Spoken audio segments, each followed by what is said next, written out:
The soul of the car is that it's bloody fast. Okay guys, so today we have Uncle YS and we're gonna do a very in-depth interview of his driving experience and what is he like, who is Uncle YS. So let's get started. Actually, how old are you? I'm 72. Going on 73. Crazy. And in terms of driving experience, how long have you had? If I started driving at the age of 14, that makes it 60 years. And 51 years since I started racing. Yeah. And how long have you stopped? And I think my last race was 1991 or 92. I see. Yeah. So that's a long time ago. So you've driven so many cars already. What's your favorite, or maybe top 3 favorite? Very hard for me to say, because all cars are different and I love them differently. How's that for an answer? Okay. So because not all cars are enjoyable in the same way. Okay. If you could choose one car to have, then what would it be? It'd probably be a Carrera GT3, Porsche GT3. Any reason for that? Is it because it's... Well, it's a car I never had and I know it's very fast. I haven't driven one in anger, so I would like to see what it's like. It's just like kucing merindu bulan. Okay. In translation, is the cat looking at the moon, wanting the moon, missing the moon. Yeah. So what do you think of EV cars?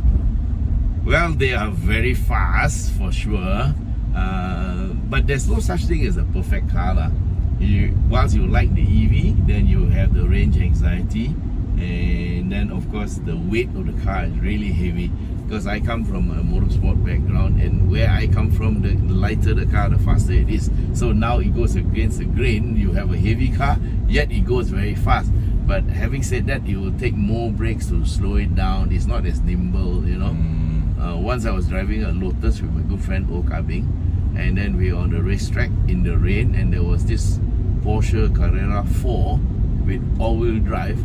On the same track, it was wet, but Kabing said, don't worry YS, you can outbrake him, because our car was just over 800 kilos, versus an almost 2-ton car. Of course, we will require a shorter braking distance. The car is lighter, so it's also very agile.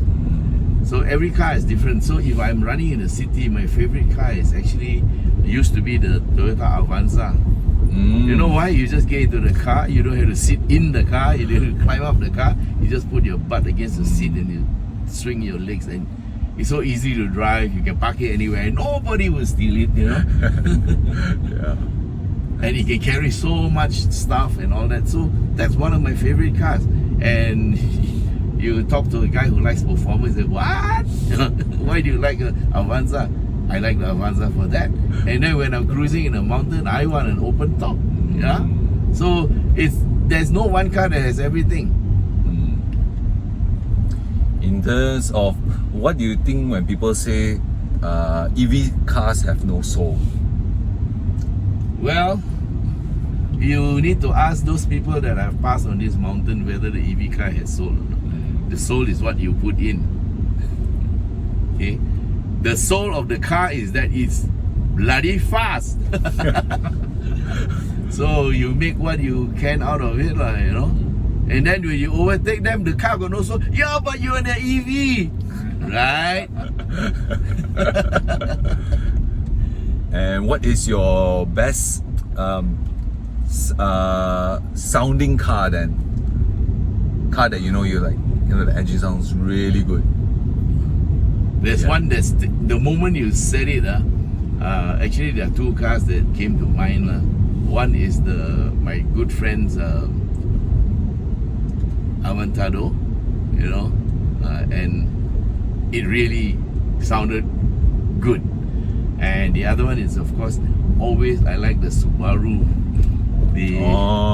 what do you call the unequal length exhaust, the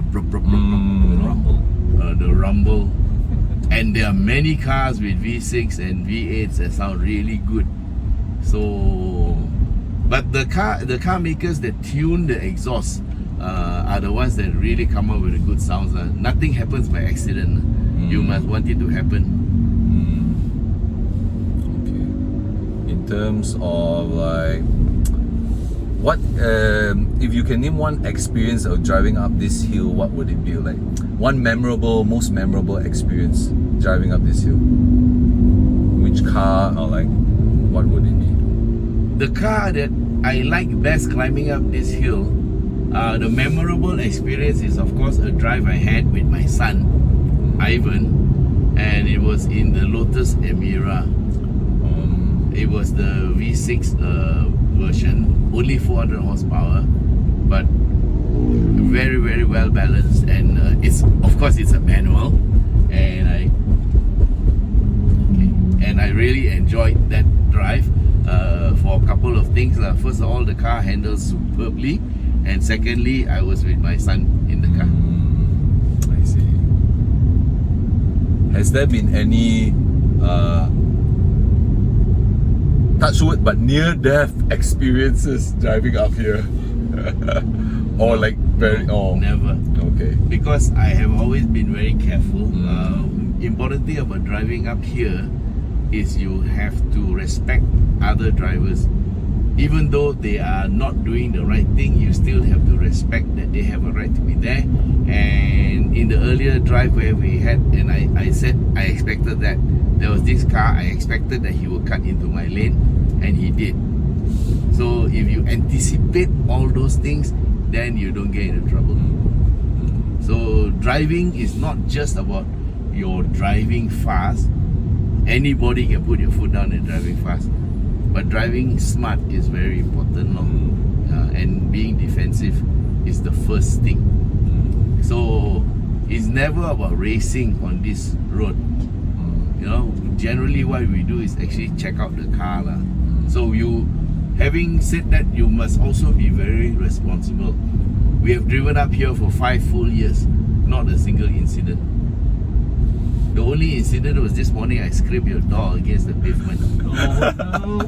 Because the little wall was there and it was dark, and I opened the door. I'm so sorry. So now you know that is the biggest accident that Uncle YS has been in. And in all my years of being a motoring journalist, there was one incident where I actually knocked the left hand side of the car. It was a BMW 5 Series, and it had this variable steering. At low speed, you turn the steering, a lot moves. And I was not used to it because I was reversing. I was parked in front of my gate and the wall is on the left. I was reversing to get out, and when I turned the steering, the front went against the wall. Because it has this variable steering. And I'm not used to it because the normal steering, you turn so much, your car turns so much. So this one, the car turned more than usual. The left fender hit the wall. Just a small scratch. Okay, so that was the other incident. Is there a car that you dislike? Putting you on the spot. For whatever reason, it just feel well, it just doesn't feel right. No, there's no car that I dislike. But there was one car that I tested, and you never see it on video because I refused to test it. It was over modified. Actually, there were two.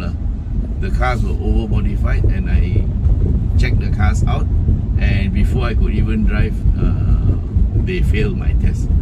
Yeah, so I didn't find it safe. Cars I don't like are not cars as per se, but cars that have been mutated, or mutilated by people who. There was one who was actually a dyno warrior. He had 500 horsepower, but the torque curve was so steep you couldn't drive. The car was totally undrivable. It was a great car to start with, but it was undrivable. So to me, there's no such thing as a bad car. One of the cars that people think is ugly is Do you know what's a Fiat Multipla? Yes. The SUV. Yeah. Sorry, the people mover. Yeah. Yeah. So a lot of people consider it ugly. I consider it cute. Yes, I really wouldn't mind having one because you can park it. You can come to a car meet like this, and then everybody will be talking about your car. It's a sure attention getter.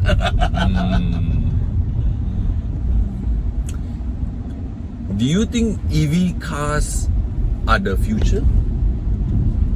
Well, with the ding dong going on, first EVs save the world. Then there's this talk about how much pollution you cause to get enough batteries to make a car. You know, so some say that you have to be in your 5th year of ownership before you even get back to 0.0 to get to negative pollution.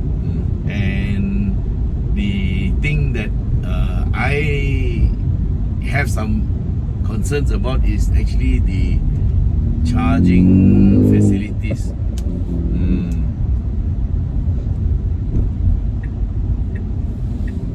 The charging network is not mature enough at the moment. I'm sure it will come. The other thing is I've met a few EV owners, and I was with one just I think yesterday, and he said I don't want to think about the value of the car. It's a straight line depreciation. After 5-6 years, I consider the car as worth zero, because battery cost is about 40% to 50% of the car. And so in 6 or 7 years, a normal car will depreciate about 40 to 50% in Malaysia. So if you depreciate the car 40 to 50% in 5-6 years, an EV, what is it going to be? And that is the cost of the battery. And if in a couple of years your battery needs to be changed, then you are paying the same price as the new car. It's just like a handphone. Sir, no need to repair, just buy a new one. It's, you know, that kind of thing. So those are the things that you have to consider. Okay, we are going to park up here next to the birds.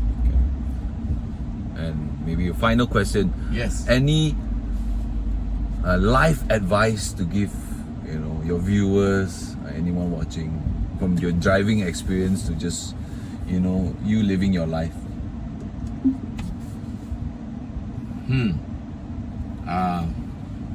A lot of people ask me about my YouTube channel. I started it at the age of 68 with no knowledge. So the message I can give to people is actually there are two. It's never too late. And the next one is it's also never too late to learn. Wow. Yeah. So these are the two things. And the third one is do not be afraid of failure. If you're afraid to fail, then you will never start anything. Fear of failure is the biggest enemy of anybody. Okay, thank you so much, Uncle YS. It was been great. Drive safe. Thank you guys. See you all again Bye. soon.